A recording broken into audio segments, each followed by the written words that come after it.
The crystal spires of Corvus gleamed weakly under the dying light of their ancient sun.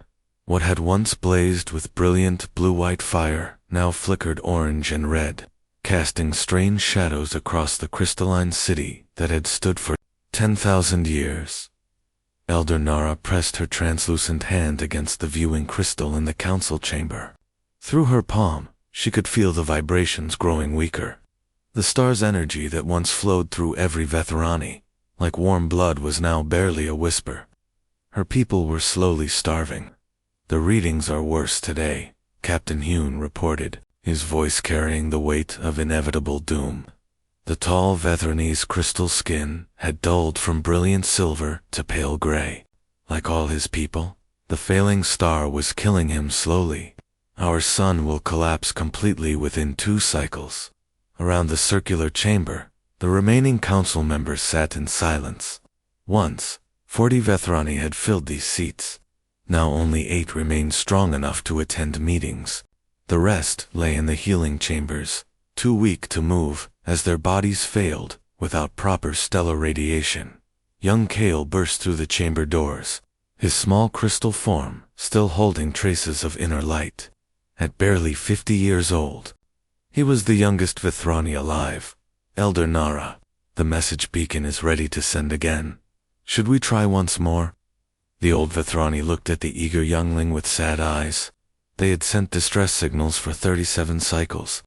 The Galactic Federation had responded exactly once, a brief acknowledgement that their message was received and would be considered for future review. That was 20 cycles ago. "Yes, little one," she said softly. "We will try again." "Captain?" Hune activated the holographic display, showing their star system. The 2 suns that had danced together for millions of years were now locked in a death spiral.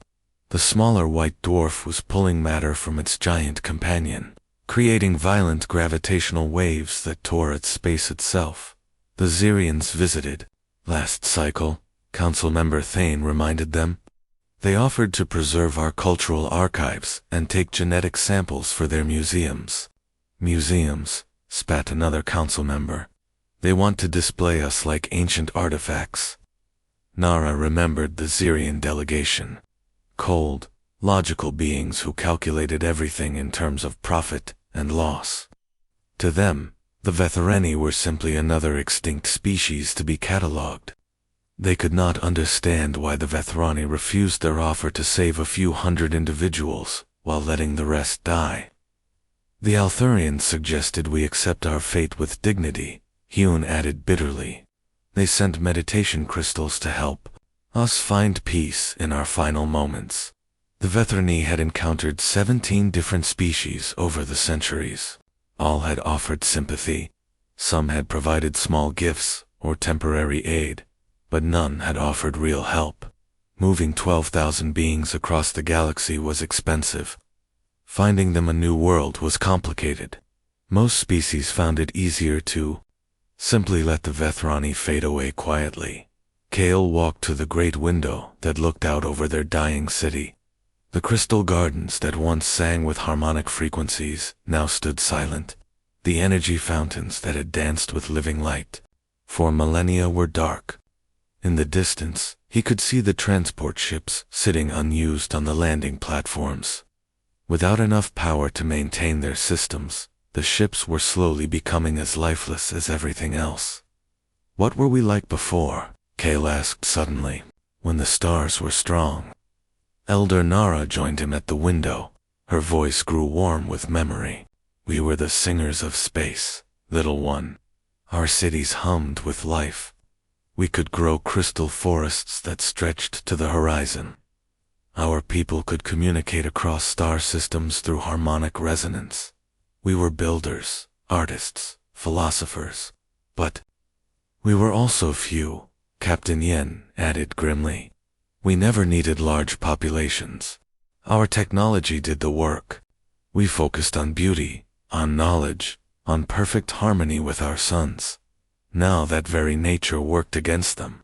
Other species had billions of individuals spread across dozens of worlds. They had massive industrial bases and endless resources. The Vethrani had chosen a different path, deeper knowledge, perfect harmony, but always on just one world, orbiting just 2 stars. "The beacon is charged," announced Technician Vale from the communication station, broadcasting on all Federation frequencies and several independent channels. They had tried everything: diplomatic channels, emergency frequencies, even old trade routes. Their message was simple: a dying species asking for help to relocate before their star killed them all. They offered their technology, their knowledge, their eternal gratitude. They asked for nothing but a chance to survive. The response was always the same: silence, Elder. Nara looked around at her people. In the old days, this chamber would have been filled with laughter and song. The Vethrani were naturally joyful beings, who found beauty in the smallest things. Even now, facing extinction, they maintained their dignity and grace. "Perhaps it is time," she said quietly. "Time to accept that we will be the last generation of Vethrani. We should prepare the final archives." Young Kale pressed his face against the crystal wall. Somewhere among the distant stars were billions of beings living full lives under healthy suns. Most had never heard of the Vethrani, those who had simply did not care enough to help. The distress beacon pulsed again into empty space, carrying their desperate plea to anyone who might listen. But after 37 cycles of silence, hope was becoming as dim as their dying star. The human ship Horizon drifted through the outer edge of uncharted space, its sensors scanning for new star systems to map. Commander Jin sat in his captain's chair, reviewing survey data from the past week. They had discovered 3 new planets, and a nebula rich in rare minerals. It was good work, but routine. "Sir, I'm picking up something strange," called Navigator Sue from her station. Her fingers danced across the control panel as she fine-tuned the signal. "It's a distress beacon, but it's very old. The pattern keeps repeating." Jin walked over to examine the readings. The signal was weak but steady, broadcasting on multiple frequencies. Most importantly, it was coming from a star system that was not on any of their maps. "How far?" he asked. 2 days at maximum warp," Sue replied. "But sir, our orders are to complete the survey of this sector. Command expects us back in 6 weeks. Jin studied the signal pattern. Someone out there was asking for help. The message was complex, filled with mathematical sequences and what looked like star charts. Whoever sent it was intelligent and desperate. "What do you think, crew?" Jin asked, turning to face his bridge officers. Engineer Tay looked up from his damage reports. "The engines can handle the detour. We have supplies for 3 months. Medical Officer Rin nodded her agreement. "If someone needs help, we should help them." Scientist Yoon was already analyzing the signal. "The mathematical sequences are fascinating. This civilization uses base 16 calculations and harmonic frequency mapping. They're definitely advanced." "Course laid in," Sir Su announced before Jin could even give the order. 2 days, 4 hours at current speed. Jin smiled. His crew always made these decisions easy. "Take us there." 2 days later, they dropped out of warp near a binary star system. What they saw made them all stare in shock. One of the stars was clearly dying, pulsing with unstable energy bursts. The other was a white dwarf that seemed to be pulling matter from its companion. "By the stars," whispered Yoon, "that entire system is collapsing." Their sensors detected one inhabited planet orbiting between the 2 dying suns.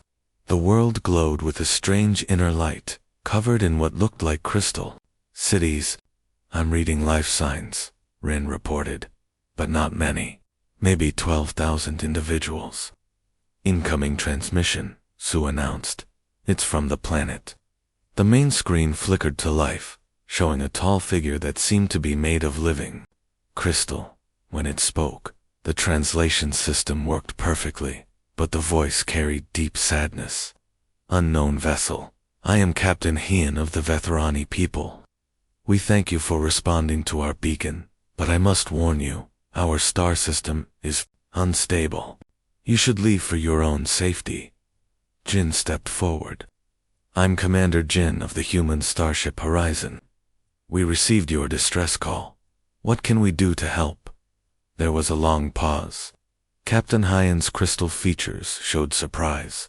Help? You are the first to ask that question. Most visitors offer sympathy or suggest we accept our fate. We don't accept anyone's fate, Jin replied firmly. Tell us what's happening. Over the next hour, Captain Hyan explained their situation. The Vethrani were a crystalline species that lived in harmony with stellar radiation. Their binary stars had provided perfect energy for 10,000 years. But now, gravitational anomalies were tearing the system apart. Within 2 cycles, roughly 6 Earth months, both stars would collapse, killing every Vethrani. How many of your people are left? Rin asked. 12,000, scattered across our world. We have been trying to find a way to evacuate, but we lack the resources for interstellar travel on that scale. Jin looked at his crew. They were all thinking the same thing. 12,000 people facing extinction, and no one in the galaxy was willing to help them. We're coming down, Jin announced. We need to see your situation firsthand. Commander, I must warn you, our world's radiation is dangerous to most species. The stellar instability creates energy storms. We'll take precautions, Engineer, Tay said. Our shields can handle it. 3 hours later, Jin and his away team stood in the crystal city of Corvust. The beauty took their breath away. Towering spires of living crystal caught and reflected the dying light of the 2 suns. Gardens of crystal flowers created music as energy flowed through them. But everything was dim, fading as the stars weakened. Elder Nara greeted them personally. The ancient Vethrani moved slowly, her crystal skin pale and cracked. Welcome, humans. I am sorry you have come so far to witness our end. We haven't come to witness anything, Jin said. We've come to help. Young Kale ran up to the group, his eyes wide with curiosity. Are you really here to save us? The others said it was impossible. Scientist June knelt down to the young Vethranese. Level. Nothing is impossible until we try, little one. Medical Officer Rin immediately began treating Vethrani, who were suffering from energy depletion. Her portable medical scanners worked to understand their unique biology. Engineer Tay studied their crystal technology, amazed by its elegance and efficiency. For 3 days, the humans worked without rest. They shared their food supplies, treated the sick, and analyzed every aspect of the Vethrani crisis. The crystal people watched in amazement as these strangers from across the galaxy threw themselves into helping a species they had just met. On the 4th day, Jin called his crew together with the Vethrani leadership. We think we have a solution, he announced. It won't be easy, and we'll need help. But we believe we can save everyone. For the first time in 37 cycles, hope returned to the dying world of Corvust. Dr. Yoon spread the holographic star charts across the crystal table in Elder Nara's chamber. The glowing display showed dozens of star systems, with one particular yellow star highlighted in bright blue. This is Kepler 442, Yoon explained, pointing to the highlighted system. It's a young, stable star, located in human space. The spectral analysis shows it produces the exact frequencies your people need to survive. Captain Hyan studied the display with growing amazement. You want to move us there? All of us? Every single Vethrani? Commander Jin confirmed. We don't believe in leaving anyone behind. Elder Nara's crystal skin flickered with faint light, a sign of deep emotion among her people. The distance is enormous. How could we possibly travel so far? Engineer Tay activated another hologram, showing massive cylindrical structures orbiting the distant star. We build you new homes, crystal habitats that orbit Kepler 442.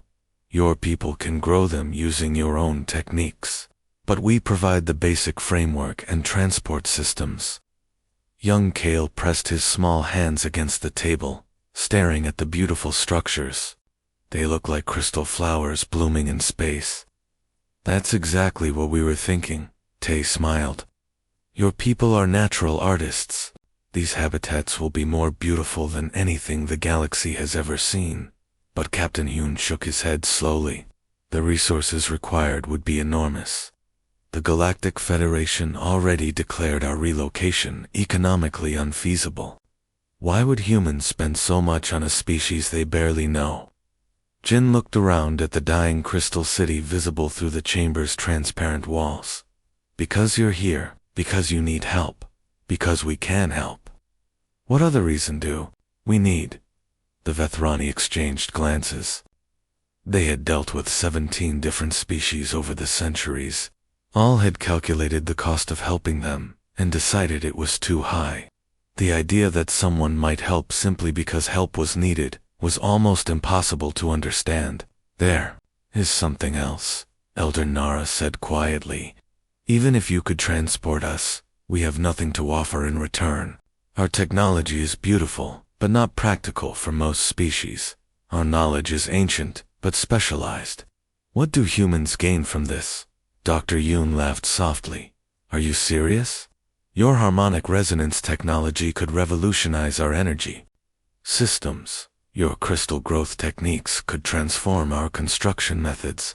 Your mathematical understanding of stellar frequencies is centuries ahead of ours. We would be honored to learn from you. Over the next week, the planning began in earnest. Commander Jin sent long-range communications to human colonies across dozens of systems. The responses came back faster than anyone expected. Admiral Yan of the Terran Defense Force volunteered his entire transport fleet. Every ship that can carry passengers, his message read, will convert cargo holds, passenger liners, even personal yachts. No one gets left behind. The industrial world of New Seoul pledged raw materials for habitat construction. Factory manager Lee promised to retool his entire production line to build Vethrani-specific life support systems. From the agricultural colonies came offers of food and supplies for the long journey. Families on distant worlds sent personal donations, blankets, medicines, entertainment systems, anything that might help. Engineer Day from the orbital shipyards sent detailed plans for converting human vessels to carry crystalline beings safely. We'll need to modify the radiation shielding and adjust the life support systems, her message explained. But we can do it. The Galactic Federation sent a very different kind of message. Ambassador Vex's communication was cold and formal. The Federation cannot support this wasteful allocation of resources for a minor species. This action violates economic efficiency protocols. Commander Jin's reply was equally formal. The humans respectfully declined the Federation's advice. We will proceed with Operation New Dawn. Young Kale spent his days helping Dr. Yoon and Elder Nara work on the habitat designs. The old Vethrani's knowledge of crystal harmonics, combined with human engineering, created something entirely new. Living cities that could grow and adapt around any suitable star. The resonance chambers go here, Nara explained, her finger tracing patterns in the hologram. They will amplify the stellar energy and distribute it throughout the habitat. And the human-designed gravity generators here, Yoon added. Your people need specific gravitational fields to maintain crystal structure. Kale watched in fascination as the two scientists worked together. Despite their completely different biologies and cultures, they understood each other perfectly. When it came to creating something beautiful and functional, Captain Yun coordinated with his people across Courtvest. The Vethrani began preparing for the journey, but many still could not believe it was real. Too many species had made promises they never kept. They will change their minds when they see the true cost, warned Councilmember Thane. No species has ever attempted something this large for another people, but the human messages kept coming. Pilot Hai volunteered her personal racing ship for scouting missions. Dr. Park offered to develop new medical procedures for treating Vethrani during the journey. Captain Nem promised his cargo fleet for transporting crystal cultivation equipment. Elder Nara found Commander Jin standing in the crystal gardens one evening, watching the dying sun set behind the translucent spires. "Your people puzzle us," she said softly. "We have calculated the cost of this operation. It will bankrupt several human colonies and require resources that could improve millions of human lives. Yet you proceed without hesitation."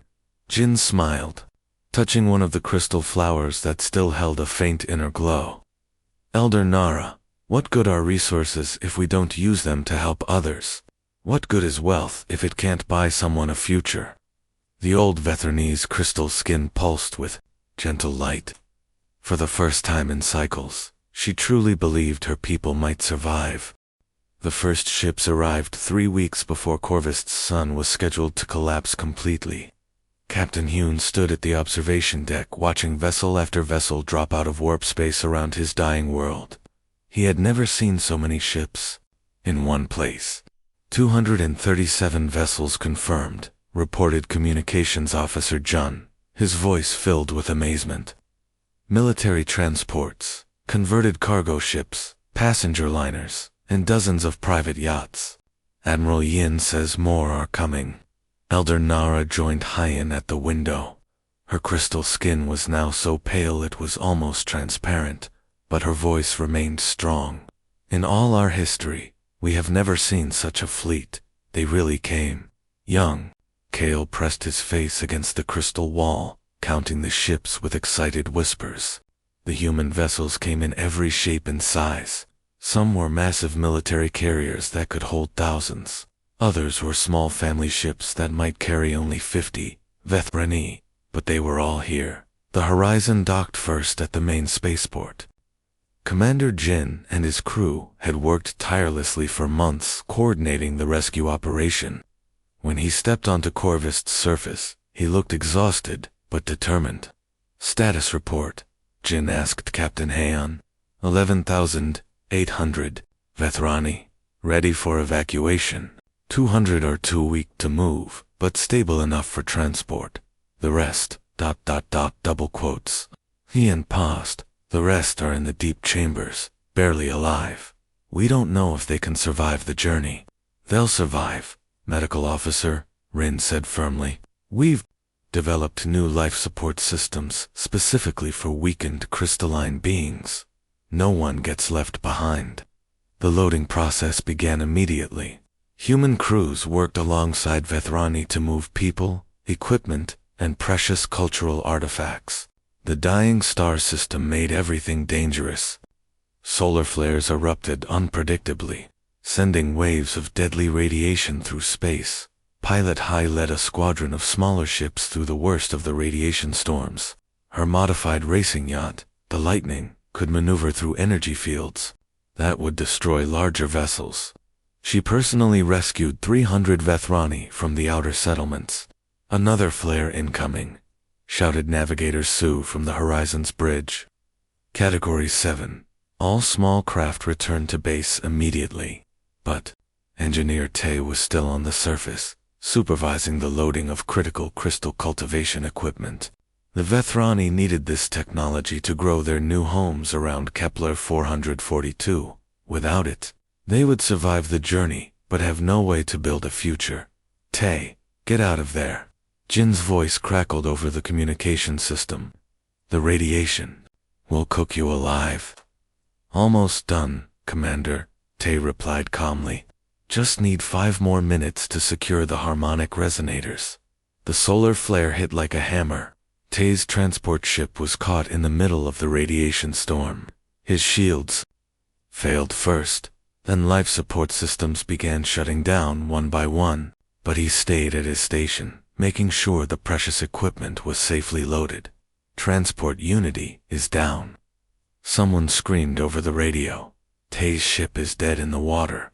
Captain Nam's cargo vessel's strong wind flew straight into the radiation storm. The big ship's heavy shields could handle the punishment better than the smaller transports. Nam's crew beamed Tay and 800 Vethrani to safety. Just as his transport exploded, Tay died in the medical bay 3 hours later. The radiation had damaged his body beyond repair. His last words were to Engineer Day, "Make sure the resonators work properly. The Vethrani need their music." The news of Tay's sacrifice spread through the fleet quickly. The human crews worked even harder, driven by their friend's example. No one complained about the danger or the long hours. They had a job to do. Dr. Yoon worked with Elder Nara to coordinate the loading of the weakest Veth. The ancient scientist had designed special transport pods that could keep dying crystal beings alive during the long journey to Kepler 442. "This one is barely conscious," Rin reported as they loaded an elderly Vethrani into a life support pod. "His energy levels are critical. He will make it," Elder Nara said with quiet confidence. "He has waited too long to see the new sun to give up now." Young Kale helped translate between human and Vethrani children during the loading process. Many of the young Vethrani were scared. They had never left their crystal city before, and the human ships looked strange and frightening. "The humans are our friends," Kale told a group of frightened youngsters. "They came from across the galaxy just to save us." Commander Jin promised, "We would all see the new sun together." As the evacuation continued, bonds formed between the two species. Human children shared their games and stories with Vethrani youngsters. Vethrani crystal singers performed ancient harmonies that made human crews cry with their beauty.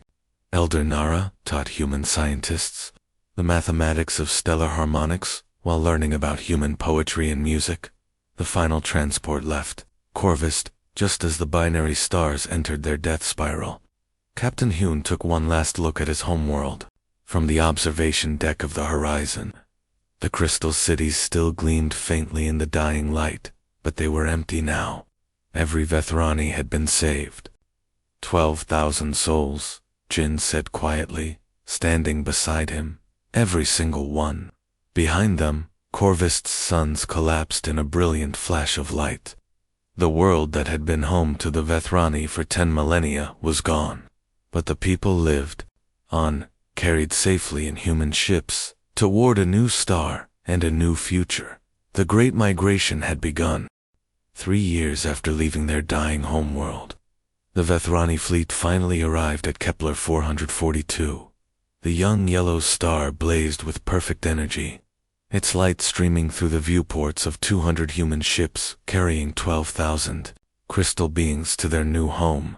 Young Kale, now older and stronger, pressed his face against the observation window of the horizon. Around the star, massive framework structures waited in perfect orbital positions. Human engineers had worked for 3 years to build the basic skeleton of what would become the new Vethrani cities. "It's beautiful," whispered Elder Nara, her crystal skin glowing with health for the first time in decades. "The star's perfect." Frequency was already healing her people. But it looked so empty. Commander Jin smiled as he joined them at the window. "Not for long. Wait until your people start growing the crystal gardens." The first habitat construction began immediately. Vethrani crystal growers worked with human engineers to create something never seen before in the galaxy. The Vethrani's ability to grow living crystal, combined with human technology, produced cities that seemed to bloom like flowers in the vacuum of space. Dr. Yoon and Elder Nara stood together in the control room of Habitat 1, watching as crystal spires slowly grew outward from the metal framework. The structures pulsed with inner light, each one singing with harmonic frequencies that made both humans and Vethrani feel peaceful. "The resonance chambers are working perfectly," Nara reported. "The star's energy is flowing through every crystal pathway, and the human gravity generators are keeping everything stable," Yoon added. "Your people will have comfortable living conditions while maintaining their crystal harmony." Within 6 months, the first habitat was complete. It looked like a massive crystal flower with dozens of translucent petals rotating slowly around the central core. Inside, crystal gardens grew in spiraling patterns, while Vethrani families moved into homes that sang with stellar energy. Kale ran through the crystal corridors with his new human friend, a girl named Min, who had traveled on one of the transport ships. The two children had become best friends during the long journey, learning each other's languages and cultures. "Look at this," Kale called out, touching a crystal wall that immediately responded with musical tones. "The walls remember songs. I can store human music in the crystal matrix."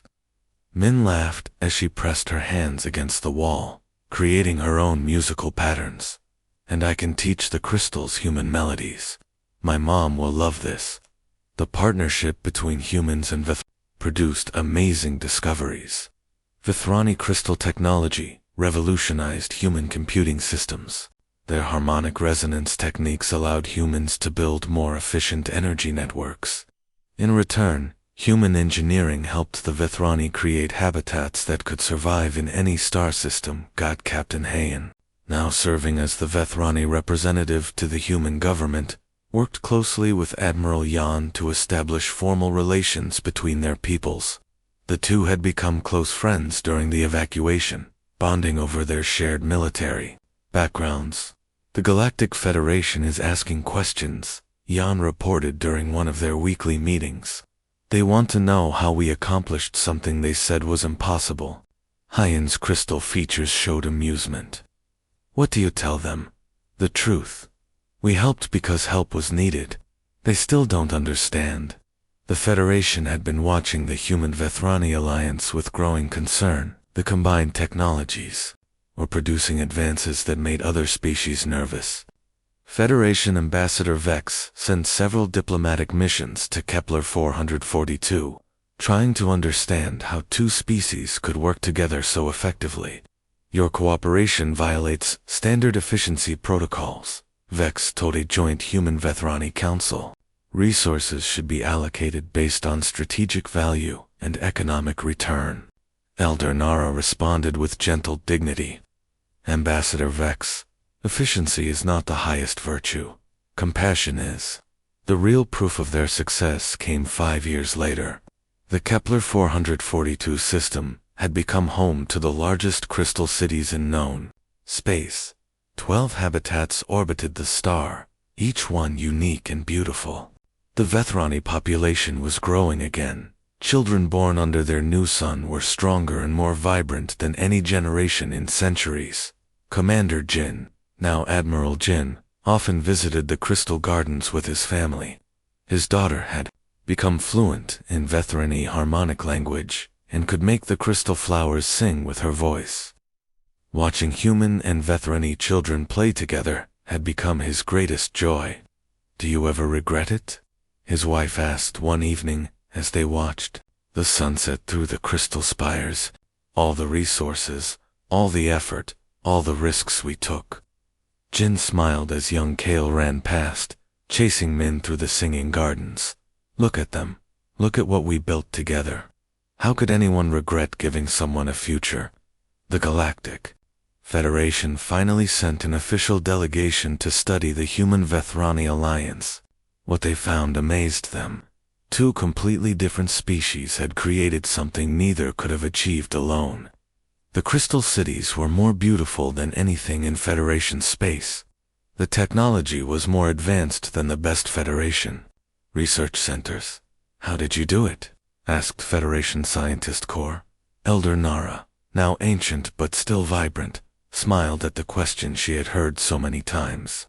"We learned that the greatest strength is not what you have, but what you are willing to give." Young Kale, now a grown adult, and captain of the first Vithranium exploration ship, prepared to leave Kepler 442 on a mission to explore new sectors. His crew was half human, half Vithrani, working together as naturally as breathing. As his ship New Dawn departed the crystal cities, Kale looked back at the star that had become home to his people. The Vithrani had been saved, not by their own strength or wisdom, but by the stubborn kindness of humans who refused to let them die alone. The galaxy was learning that sometimes the greatest power was simply the willingness to help.